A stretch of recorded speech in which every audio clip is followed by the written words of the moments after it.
When a pregnant black woman is brutally attacked by a racist gang, her fight for survival takes a dramatic turn. Just as hope seems lost, her Navy SEAL husband arrives, and what happens next will leave you speechless. A powerful story of courage, love, and justice you can't afford to miss. The early morning sun bathed the neighborhood in golden light as Maya Carter stepped out of her modest apartment. She adjusted the strap of her tote bag and placed a protective hand on her rounded belly, smiling softly to herself. At 6 months pregnant, every movement carried the weight of responsibility and excitement. Today, Maya was heading to the corner store to pick up a few essentials for the baby. Her mind raced with thoughts of onesies, baby bottles, and the soft lullabies she'd hummed to her child. She imagined her husband, Marcus, holding their newborn for the first time, his Navy SEAL uniform neatly folded on the dresser. He'll be the best dad, she thought, a pang of longing mixing with pride as she thought of his current deployment. As she walked down the quiet street, the world seemed to shift slightly. A neighbor glanced at her, offering a tight smile that felt more like a grimace. A man walking his dog crossed to the other side of the street. Maya's smile faltered but didn't fade completely. She had grown used to moments like these subtle reminders that not everyone in her community saw her as an equal. But today she wouldn't let it dampen her spirits. The corner store came into view, its weathered sign creaking slightly in the breeze. As she pushed the door open, the bell above jingled sharply, cutting through the silence. Inside, the fluorescent lights buzzed faintly. Maya made her way to the baby aisle, her heart lifting as she picked up a small stuffed elephant. She brushed her fingers over its soft fabric, imagining it nestled in the crib she and Marcus had assembled together during his last leave. "Are you buying that? Or just holding it?" The voice was sharp and disapproving, pulling Maya out of her thoughts. She turned to see the store clerk, an older man with a furrowed brow, watching her from behind the counter. His tone was laced with suspicion, his gaze lingering on her tote bag as if expecting her to steal something. Maya straightened, meeting his gaze with quiet dignity. "I'm buying it," she said firmly, placing the stuffed toy in her basket. The man grunted but said nothing more. Maya took a steadying breath and continued shopping. At the register, the tension lingered. As the clerk scanned her items, he glanced at her belly and then back at her. "Where's the dad?" he asked, his tone casual but his eyes narrowing. Maya's jaw tightened, but she forced a polite smile. "My husband's away on duty," she replied, sliding her card across the counter. The man raised an eyebrow. "Military, huh? Must be tough for you. All alone with a baby on the way." "It is," Maya said simply, refusing to let his words rattle her. She collected her bags and walked out, the bell's jingle sounding sharper than before. Outside, she paused, taking in the crisp air and centering herself. She knew moments like these weren't unique, but they always left a mark. Marcus often reassured her that she was stronger than any adversity. "You're the most resilient person I know," Maya, he had told her during one of their late-night phone calls. "You've got this." Maya smiled to herself, his voice echoing in her mind. She looked down at her belly. "We've got this," she murmured, resuming her walk home. As she turned onto a quieter street, her phone buzzed in her pocket. It was a text from Marcus. "Hey love, just checking in. How's my favorite team doing today? Miss you more than words can say." Maya stopped in her tracks, her heart swelling with emotion. She leaned against a nearby bench and quickly typed back. "We're good. Just got some baby things. Can't wait for you to be home. Love you more." The thought of Marcus brought a sense of comfort. He had always been her rock, his strength and determination inspiring her to stand tall even in the face of hostility. As a Navy SEAL, Marcus had faced unimaginable challenges, but he always reminded Maya that their love was his greatest motivation. As she neared her building, Maya's steps slowed. She caught sight of a group of young men loitering near the entrance. Their laughter was loud and sharp, and their gazes followed her as she approached. "Hey mama," one of them called out, a sneer curling his lips. Maya clutched her bags tighter, her pulse quickening. She kept her gaze forward, unwilling to engage, but she could feel their eyes boring into her. "Don't be rude," another one jeered. "We're just saying hi." Her heart thudded, but she maintained her composure. "Just get inside," she told herself, quickening her pace. As she stepped into the building, the sound of their laughter followed her, echoing down the hallway. Inside the safety of her apartment, Maya set down her bags and exhaled deeply. Her hand instinctively went to her belly, her voice soft but steady. "We're safe now." She glanced at the clock, realizing it was almost time for her virtual prenatal class. Grabbing her laptop, She settled into the couch, letting the rhythmic hum of the instructor's voice ease her nerves. Despite the challenges, Maya's resolve remained unshaken. She knew that the world wasn't always kind, but she also knew she wasn't alone. With her husband's love and the promise of a new life growing within her, she felt a renewed sense of purpose. As the sun began to set, casting a warm glow over the room, Maya rested her hand on her belly. "We've got this," she whispered again, her voice filled with quiet determination. The late afternoon sun dipped below the skyline, casting long shadows across the quiet street. Maya Carter walked steadily, her tote bag heavier than before as it swung against her side. The few errands she had run were enough to tire her more than usual, her 6-month pregnancy making even simple tasks feel like marathons. As she approached the park shortcut that led to her apartment complex, Maya hesitated for a brief moment. The path through the park was deserted at this hour, the tall oak trees lining the sidewalk casting eerie shadows. Still, it was the fastest way home, and she was eager to get off her feet. The park seemed calm at first. The sound of her footsteps echoed faintly, accompanied by the occasional rustle of leaves in the breeze. But as she reached the midway point, Maya noticed a group of men lingering near a bench just ahead. Their laughter was loud and sharp, cutting through the stillness. Her heart quickened, but she kept her posture straight and her gaze forward. "Hey, sweetheart, where you headed?" one of them called out as she neared. Maya didn't respond, gripping her tote bag a little tighter. "Don't be rude," another voice sneered, mocking her silence. "We're just being friendly." She forced herself to keep walking, her pulse pounding in her ears. The group rose from the bench, their footsteps echoing behind her. "You deaf or something?" a voice called. It was laced with malice now, the playful tone gone. Maya glanced back briefly, her stomach tightening at the sight. 4 men, all wearing dark clothes, with sneers plastered across their faces. "Look at her," one of them said with a laugh. "All high and mighty, huh? Thinks she's too good to talk to us. Or maybe she's just scared," another added, his voice dripping with menace. Maya quickened her pace, her breathing shallow. The men didn't relent. "Hey, slow down," one of them jeered. "We're just trying to have a little fun." "Yeah," another added, his voice closer now. "Don't be like that. We just want to talk." Maya's mind raced, her hand instinctively going to her belly. "Stay calm. Keep moving. Don't let them know you're afraid." But her body betrayed her as her steps faltered slightly, the weight of her pregnancy making it impossible to move faster. The gang closed in, their taunts growing louder and crueler. "Carrying a baby, huh? What's the rush? Baby daddy not around to protect you. Bet he's long gone. Left you all alone, didn't he?" Maya stopped abruptly, spinning around to face them. "Leave me alone," she said, her voice shaking but firm. The leader of the group, a tall man with a shaved head and a cruel smirk, stepped forward. "Oh, she's got some fight in her," he said, his tone mocking. "That's cute." His gaze drifted to her belly, and his smirk widened. "But you should be careful, Mama. Wouldn't want anything to happen to that baby of yours." The words sent a chill down Maya's spine. "I said leave me alone," she repeated, her voice louder this time. The gang only laughed, their taunts escalating. "Look at her trying to act tough," one of them sneered. "You're in no position to give orders, lady." Another man stepped closer, his eyes narrowing. "What are you going to do if we don't? Call for help? We both know no one's coming for you." Maya's heart raced as she glanced around, hoping for a passerby or a sign of help, but the park was eerily empty. The leader stepped even closer, his smirk fading into something darker. "See, here's the thing," he said slowly. "People like you don't belong here. You walk around like you own the place, but you're just trash. And someone needs to remind you of that." Before Maya could respond, he snatched her tote bag, tossing it to the ground. The contents spilled out: baby supplies, a small stuffed elephant, and her phone. "Stop it," Maya shouted, bending to retrieve her things. But as she reached for her phone, one of the men kicked it away, sending it skidding across the pavement. "Oops," he said with a laugh. "My bad." Maya's breath hitched as her fear turned to anger. "You have no right." "Shut up," the leader barked, his voice sharp and venomous. He grabbed her arm, and Maya gasped, instinctively pulling away. "Don't touch me," she shouted, her voice trembling. But her defiance only seemed to amuse them. The leader tightened his grip, his smirk returning. "What are you going to do, huh?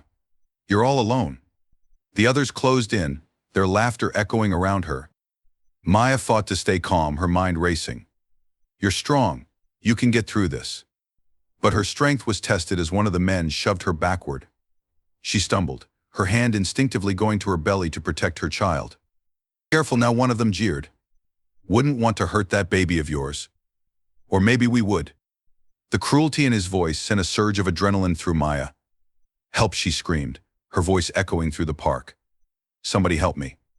The gang's leader scoffed. No one's coming, lady. You might as well save your breath. But Maya refused to give up. She scrambled to her feet, her eyes darting toward her phone lying a few feet away. If she could just reach it. One of the men blocked her path, his sneer widening. Going somewhere. Desperation fueled her as she lunged for the phone, but the leader grabbed her shoulder, yanking her back. Enough, he shouted, his voice filled with anger. The scene escalated as one of the men shoved Maya again, this time harder. She fell to the ground, clutching her belly protectively as pain shot through her side. The gang laughed, their voices cruel and mocking. Look at her, one of them said. She's pathetic. But even on the ground, Maya refused to give up. Tears streamed down her face as she whispered, "You won't break me." The gang's laughter suddenly faltered as the sound of heavy footsteps approached. What the hell's that, one of them muttered, turning toward the noise. Maya's heart skipped a beat as a familiar voice rang out, low and commanding. Step away from her. Now. The gang froze, their expressions shifting from smugness to unease.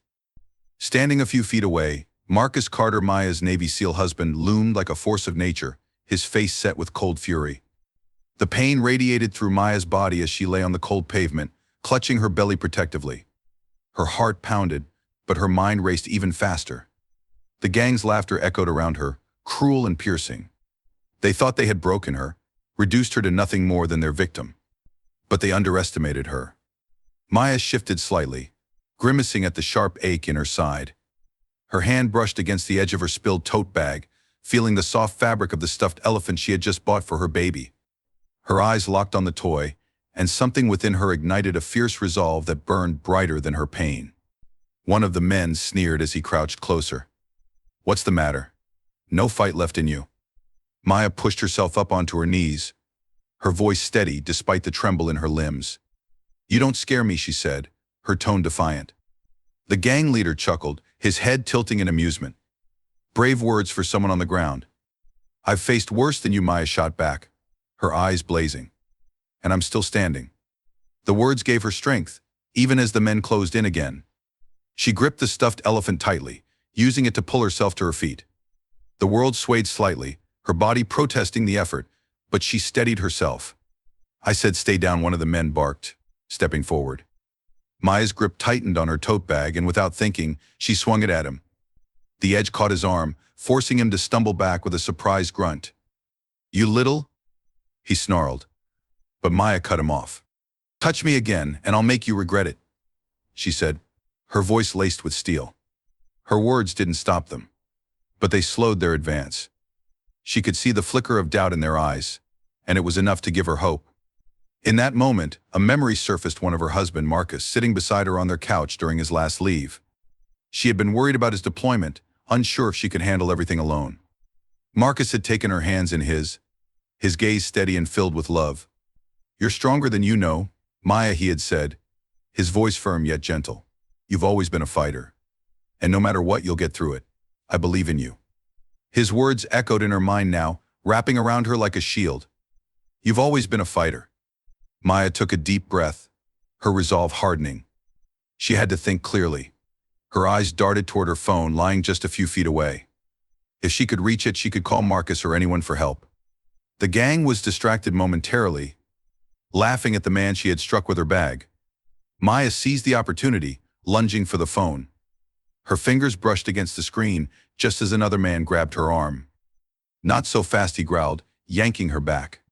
Maya twisted in his grip, using all her strength to pull free. Let me go, she shouted, her voice filled with fury. She managed to break free, stumbling but staying upright. With her phone clutched in her hand, she hit the emergency call button and pressed it to her ear. 911. What's your emergency? Maya's voice shook as she spoke quickly. I'm being attacked in the park near Maple Street. Please, send help. The gang leader swore loudly, realizing what she had done. Hang up the phone, he barked, lunging toward her. But Maya didn't hang up. I'm pregnant, she shouted into the receiver. They're trying to hurt me, please hurry. The call disconnected as one of the men swatted the phone from her hand, sending it skidding across the pavement. You think the cops are going to save you, the leader sneered, his face twisted in anger. Maya stood her ground, her chest heaving. You don't scare me, she said again, her voice unwavering. You're nothing but cowards. The insult struck a nerve. The men's expressions darkened, and the air grew heavier with tension. But Maya refused to back down. Her mind raced through every self-defense tip Marcus had ever shared with her. If you're ever cornered, don't think about what you can't do, focus on what you can. Maya's eyes scanned her surroundings, searching for anything she could use to protect herself. A broken tree branch lay a few feet away, its jagged end glinting faintly in the dim light. She darted toward it, adrenaline pushing her forward. Grabbing the branch, she turned to face the gang, holding it like a weapon. Come any closer, and I swear I'll use this, she warned, her voice sharp and commanding. The gang hesitated, their bravado faltering for the first time. She's crazy, one of them muttered, taking a step back. Shut up, the leader snapped, though even he seemed less certain. Maya's heart pounded, but she didn't let it show. She took a step forward, her grip steady on the branch. Get away from me, she said, her tone low and deadly. The men exchanged uneasy glances, but before they could decide what to do next, the sound of heavy footsteps filled the air. Relief washed over Maya as she turned toward the noise. Her eyes widened, and for the first time that night she felt truly safe. Marcus emerged from the shadows, his tall frame radiating power and control. His piercing gaze swept over the scene, taking in Maya's defensive stance and the gang's aggressive posturing. Step away from my wife, Marcus said, his voice calm but lethal. The gang froze, their confidence crumbling as they realized they were no longer in control. Maya let out a shaky breath, lowering the branch slightly. You're late, she said, her voice trembling with a mix of relief and exhaustion. Marcus's lips twitched into a faint smile. I'm right on time. Maya's knees felt weak, her heart pounding as she clutched the jagged branch in her trembling hands. The gang encircled her, their taunts cutting through the cool night air like knives. Her grip tightened, but exhaustion was setting in. The adrenaline that had carried her this far was fading. Then, a sound pierced the chaos. Heavy, deliberate footsteps echoed through the darkness, slow and purposeful. Maya's head snapped toward the source, and relief flooded her chest. Emerging from the shadows was Marcus Carter, her husband, his tall frame backlit by the dim glow of a streetlight. He was still wearing his Navy SEAL fatigues, his broad shoulders square, and his sharp gaze locked onto the gang. His eyes flicked briefly to Maya, taking in her defensive stance and the way she shielded her belly before shifting back to the men who surrounded her. Step away from my wife, Marcus commanded, his voice steady and calm, yet carrying a weight of authority that made the air feel heavier. The gang froze, their bravado cracking under the intensity of his presence. The leader, still gripping Maya's arm, sneered but hesitated. Who the hell are you, he spat, trying to maintain his swagger. Marcus took another step forward, his movements slow and deliberate, like a predator closing in on its prey. I said, step away, he repeated, his voice sharper now, laced with an unspoken promise of what would happen if they didn't comply. One of the younger men in the group muttered nervously, Yo, let's just go. This dude's serious. But the leader barked at him to stay put. Shut up. He's just one guy. Marcus stopped a few feet away, his piercing gaze locking onto the leader. One guy, he repeated, his tone almost amused. You have no idea who you're dealing with. The leader's grip on Maya slackened slightly, but his arrogance didn't falter. Oh yeah? And who are you supposed to be? Marcus tilted his head slightly, his voice dropping to a dangerous calm. Marcus Carter, Navy SEAL. The weight of those words hit like a thunderclap. The gang exchanged uneasy glances, their confidence wavering. Maya felt the shift immediately.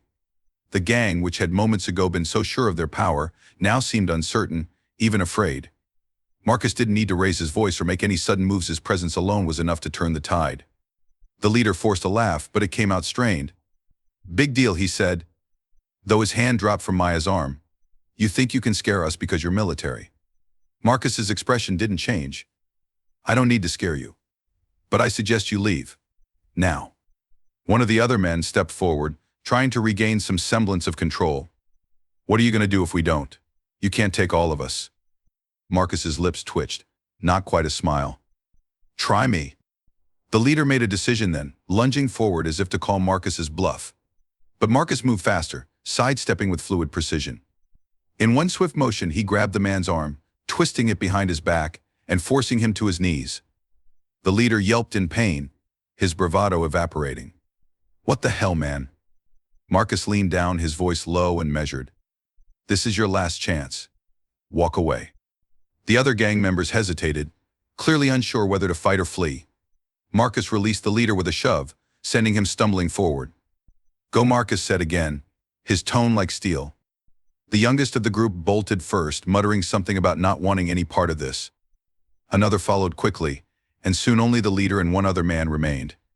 The leader glared at Marcus, clutching his shoulder. You think this is over, he snarled, but even his words lacked conviction. Marcus took a step closer, his gaze unflinching. You touch my wife again, and you'll wish it was over, he said, his voice deadly quiet. The leader stared at him for a moment longer before cursing under his breath and backing away. Let's go, he barked at his remaining companion. Within seconds, the park was silent again, save for the sound of Maya's labored breathing. Marcus turned to her, his expression softening instantly. He crouched down beside her, his hands gentle as they rested on her shoulders. Are you okay, he asked, his voice filled with concern. Tears welled up in Maya's eyes, a mix of relief and the release of everything she had been holding back. I'm okay, she whispered. Thanks to you.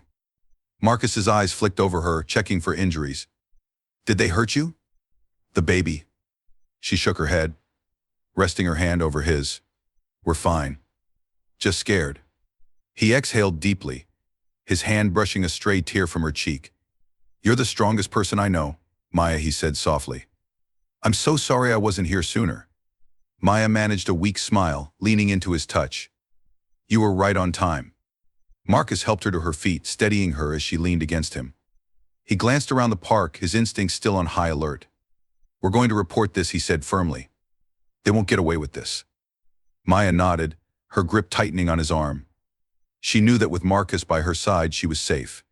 As they began to walk toward the park's exit, a small crowd of onlookers had gathered at the edge, drawn by the commotion. Someone murmured, "Did you see how he handled them?" Another added, "That guy's a hero." But Marcus paid them no attention. His focus remained entirely on Maya, his protective arm around her as he guided her away from the scene. At the edge of the park, Marcus's phone buzzed. He answered quickly, his tone sharp. This is Carter. We need local authorities at Maple and 10th immediately. He ended the call and turned back to Maya. Help's on the way, he said gently. Maya looked up at him, her eyes filled with gratitude. Thank you, Marcus, she said, her voice thick with emotion. He gave her a small, reassuring smile. Always. The distant wail of approaching sirens cut through the stillness of the park. Marcus stood tall, his imposing figure a shield between Maya and the gang. He hadn't moved since the men started retreating moments ago, but his eyes remained locked on the gang leader, who lingered just a few feet away, his arrogance flickering between bravado and unease. You think you've won? Ha, the leader spat, clutching his shoulder where Marcus had wrenched it earlier. This isn't over. Marcus didn't flinch, his calm demeanor sharper than any threat. It's over when I say it's over, he replied evenly. The gang leader's sneer faltered as Marcus took a single step forward, his gaze unrelenting. You attacked my wife, Marcus continued, his voice low and measured. You put her life and my child's life at risk. You don't walk away from that without consequences. One of the gang members shuffled nervously, glancing toward the trees as if contemplating an escape. We didn't mean anything by it, he muttered, his voice shaky. You didn't mean anything by shoving a pregnant woman to the ground, Marcus snapped, his tone cutting through the man's excuse. The gang leader barked a bitter laugh, trying to reclaim some control. Big words, tough guy. What are you going to do about it? You think you scare us just because you're military. Marcus's jaw tightened, but his voice remained calm. I don't need to scare you, but I will make sure you never hurt anyone again. The gang leader lunged suddenly, his movements clumsy but fueled by anger. Marcus sidestepped effortlessly, grabbing the man's wrist and twisting it behind his back in one smooth motion. The leader cried out in pain, but Marcus didn't let go. "This is what happens when you let your pride make decisions for you," Marcus said, his tone cold. The remaining gang members hesitated, their confidence crumbling as they watched their leader struggle in Marcus's grip. One of them finally broke, charging forward with a desperate swing. Marcus reacted instinctively, using the gang leader as leverage to block the attack. The second man stumbled, unbalanced, and Marcus released the leader just long enough to deliver a controlled strike that sent the attacker sprawling to the ground. Two more gang members decided to test their luck, rushing Marcus at once. Maya watched from behind, her breath caught in her throat. She wanted to shout, to warn him, but she knew better. Marcus was trained for this. With practiced precision, Marcus ducked under the first man's swing and swept his legs out from under him. As the second attacker closed in, Marcus caught his arm mid-punch, twisting him into a hold that left the man gasping for air. "Stay down," Marcus ordered, his voice firm but controlled. The man didn't argue, collapsing onto the ground in defeat. The gang leader, now free from Marcus's initial hold, scrambled to his feet. His eyes darted wildly between Marcus and his fallen friends, his bravado now fully replaced by panic. "You don't know who you're messing with," he shouted, though his voice wavered. "We've got connections. You'll regret this." Marcus took a step closer, his presence towering. "The only regret here is yours," he said. "And if you think your connections scare me, you're sorely mistaken." The leader clenched his fists, but he didn't move. The sound of sirens grew louder, the flashing red and blue lights now visible through the trees. Moments later, two police cars screeched to a halt at the park's edge. Officers poured out, their flashlights cutting through the darkness. Marcus raised his hands slightly, his posture relaxed but commanding. "Over here," he called out, stepping back from the gang to give the officers space. The gang members began to scatter, but Marcus's sharp voice stopped them in their tracks. "Don't even think about it," he warned. The officers quickly closed in, detaining the gang members one by one. The leader struggled, shouting obscenities, but it was no use. Within minutes, they were all in handcuffs, their threats reduced to pitiful excuses. One of the officers approached Marcus, his expression a mix of awe and gratitude. "Are you the one who called this in?" Marcus nodded. "My wife did," he said, glancing back at Maya, who was now sitting on a nearby bench with a blanket draped over her shoulders, provided by one of the officers. The officer's gaze softened. "She okay?" "She's strong," Marcus replied, his voice tinged with pride. As the officers led the gang members away, the leader turned back one last time. "This isn't over," he shouted, his face twisted with fury. Marcus didn't even blink. "It is for you." The leader's protests faded as he was shoved into the back of a squad car, the door slamming shut with finality. Marcus walked over to Maya, his footsteps softening as he knelt in front of her. "How are you feeling?" he asked gently. She looked up at him, her eyes glassy but filled with resolve. "Better now," she said. Marcus reached for her hand, his touch steady and reassuring. "You did everything right," he said. "You fought back. You held on. I'm so proud of you." Maya managed a small smile, squeezing his hand. "You came just in time," she whispered. "I always will," Marcus promised, his voice thick with emotion. An officer approached, breaking the moment. "We'll need statements from both of you," he said, his tone respectful. Marcus nodded. "Of course." As Maya began to recount the events, Marcus stayed by her side, his presence a constant source of strength. He listened intently, his jaw tightening as she described the gang's cruelty. When she finished, the officer closed his notebook and looked at them both. "We'll make sure they're prosecuted to the fullest extent of the law," he assured them. Marcus gave a curt nod. "Thank you." As the police cars pulled away, Marcus helped Maya to her feet. The park was quiet again, the tension replaced by a profound sense of relief. They walked home slowly, the adrenaline fading, replaced by exhaustion. But as they reached their apartment building, Maya paused, turning to Marcus. "They thought they could break me," she said, her voice steady. "But they were wrong." Marcus cupped her face gently, his eyes shining with admiration. "You're the strongest person I know," he said. Together they stepped inside, leaving the darkness of the park behind. The first rays of morning sunlight streamed through the window, casting a warm glow across the small living room. Maya sat curled on the couch, a soft blanket draped over her shoulders. Her hand rested on her belly, the rhythmic flutter of her baby's movements a comforting reminder of what she was fighting for. Across the room, Marcus stood by the kitchen counter, brewing 2 mugs of tea. He glanced over at her, his expression a mix of love and concern. The events of the previous night weighed heavily on both of them. But the silence between them was not empty, it was filled with unspoken gratitude and understanding. Marcus walked over, placing a steaming mug in front of her before sitting beside her. "How are you feeling?" he asked gently, his voice breaking the quiet. Maya took a sip of tea, the warmth spreading through her. "Sore," she admitted, her fingers absent-mindedly tracing the edge of the cup. "But, okay." She looked up at him, her eyes filled with emotion. "Thanks to you." Marcus shook his head. "You don't need to thank me," he said. "You're the one who kept fighting. I just showed up to finish the job." A small smile tugged at her lips. "Still, I don't know what I would have done if you hadn't been there." Marcus leaned forward, taking her hand in his. "You don't have to think about that," he said firmly. "Because no matter what happens, I'll always be there. For you and for our baby." Her eyes filled with tears. But this time they weren't tears of fear or pain, they were tears of relief. She squeezed his hand tightly, her voice steady. "I know." The quiet moment stretched between them, until Marcus broke it with a sigh. "We need to talk about last night," he said, his tone soft but serious. "About what happened, and what we're going to do moving forward." Maya nodded, her expression turning thoughtful. "It's not just about what happened to me," she said. "It's about the world we're bringing our child into. I don't want them to grow up afraid, Marcus." Her voice trembled slightly as she continued. "But how do we make it safer? How do we protect them when things like this happen?" Marcus's grip on her hand tightened, his jaw clenching briefly before he spoke. "We do it together," he said. "We teach them to stand tall, to know their worth, and to never back down in the face of hate. And we make sure they know they're never alone." Maya's gaze softened as she listened. "You always know what to say," she murmured. "It's because I've got something worth fighting for," Marcus replied, his voice filled with conviction. They spent the morning talking, their conversation weaving between the practical and the emotional.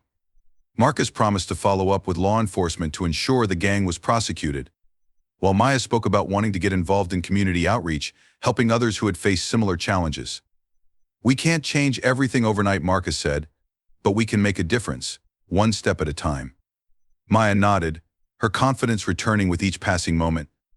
"And I want our child to know that," she said, "that even when things are hard, we have the power to create change." Later that day, Marcus helped Maya into the car for a follow-up checkup with her doctor. The drive was quiet but comfortable, the tension from the previous night replaced by a sense of unity.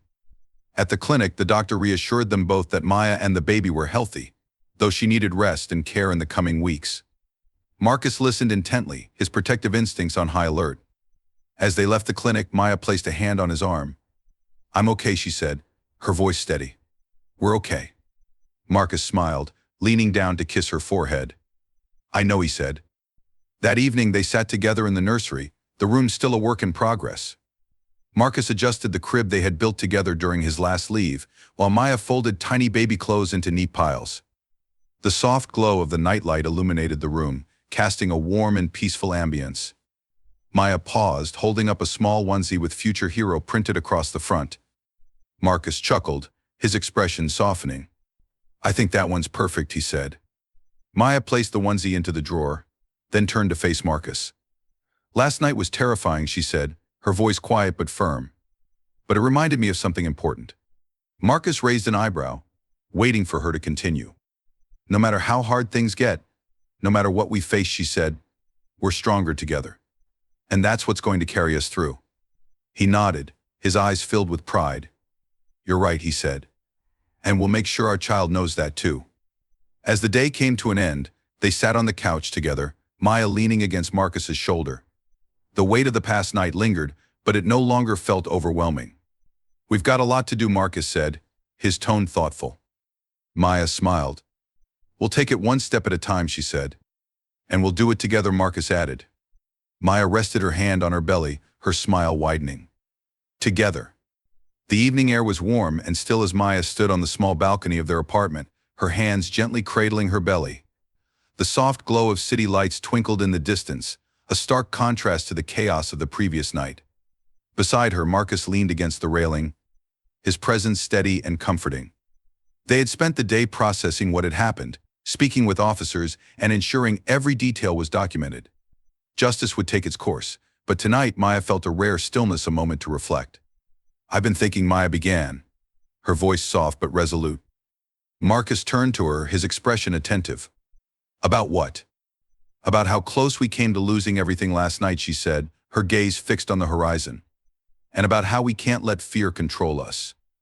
She looked up at him, her eyes filled with determination. "We have to do more, Marcus. Not just for us, but for our child. For everyone who's ever felt powerless." Marcus nodded, a proud smile playing at the corners of his lips.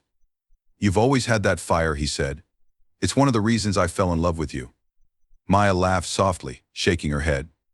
"You're just saying that because I'm carrying your kid." "I'm saying it because it's true," Marcus replied, his voice serious. "You're stronger than anyone I know." Maya's smile faded into something more reflective. "I didn't feel strong last night," she admitted. "I felt terrified. Helpless." Marcus placed a hand on her shoulder, his grip firm but gentle. "But you didn't give up," he said. "Even when you were scared, you fought back. That's real strength, Maya." She turned to face him fully, her voice trembling with emotion. "I don't ever want to feel that powerless again. And I don't want anyone else to feel it either." Marcus nodded, his own resolve matching hers. "So what do we do?" "We start by sharing our story," Maya said, her voice growing steadier. "If it helps even one person stand up for themselves or call out injustice, then it's worth it." Marcus smiled, pride shining in his eyes. "I'm with you. Always." The next day, Maya sat in their living room, a camera propped up on the coffee table. Marcus adjusted the angle, ensuring the frame was steady before sitting beside her. "You ready?" he asked, his voice encouraging. Maya nodded, taking a deep breath. "Yeah, let's do this." The record light blinked on, and Maya began to speak. "My name is Maya Carter," she said, her voice clear and calm. "And last night I faced something no one should ever have to face." She recounted the events of the attack, her words measured but powerful. She spoke about the fear she felt, the strength she summoned, and the moment her husband arrived. "But this isn't just about what happened to me," she continued. "It's about something bigger. It's about standing up to hate, about refusing to let fear silence us. It's about protecting what matters most, our families, our communities, our future." Maya glanced at Marcus, who nodded encouragingly. She turned back to the camera, her voice filled with conviction. "We can't always choose what happens to us, but we can choose how we respond. And I'm choosing to respond with strength, with love, and with the hope that we can create a better world, not just for my child, but for everyone's children." Marcus added, "And we're not alone in this. Change doesn't happen overnight, but together as a community, we can make a difference. We can stand up to hate and make it clear that it has no place here." The video ended with Maya's final words, her gaze steady and unflinching. "If you've ever felt powerless, know this: you're not alone. You're stronger than you think. And there's always someone who will stand with you. Together we can rise above." They shared the video that evening, and within hours it began to spread. Messages of support poured in, strangers thanking them for their bravery and sharing their own stories. That night, as they sat in the nursery, the atmosphere felt lighter. Marcus was assembling the last piece of the crib while Maya folded a stack of baby blankets. "Think they'll get tired of hearing how amazing their parents are?" Marcus joked, glancing up at her. Maya laughed. "Probably. But they'll know one thing for sure." "What's that?" "Akar." "That they're loved," she said simply. "And that we'll do whatever it takes to protect them." Marcus reached over, taking her hand. "Always," he said, his voice filled with certainty. As they turned off the light and left the nursery, Maya paused in the doorway, looking back at the small room that symbolized so much hope. "We're going to be okay," she said softly, more to herself than to Marcus. He wrapped an arm around her shoulders, pulling her close. "Better than okay," he said. "We're going to thrive." Together, they walked into the future, ready to face whatever came their way. From fear to triumph, this powerful story of resilience and justice proves that love and courage can conquer hate. As this family prepares for a brighter future, they leave us all inspired to stand together against prejudice. Don't forget to like, share, and subscribe for more stories that ignite hope and change.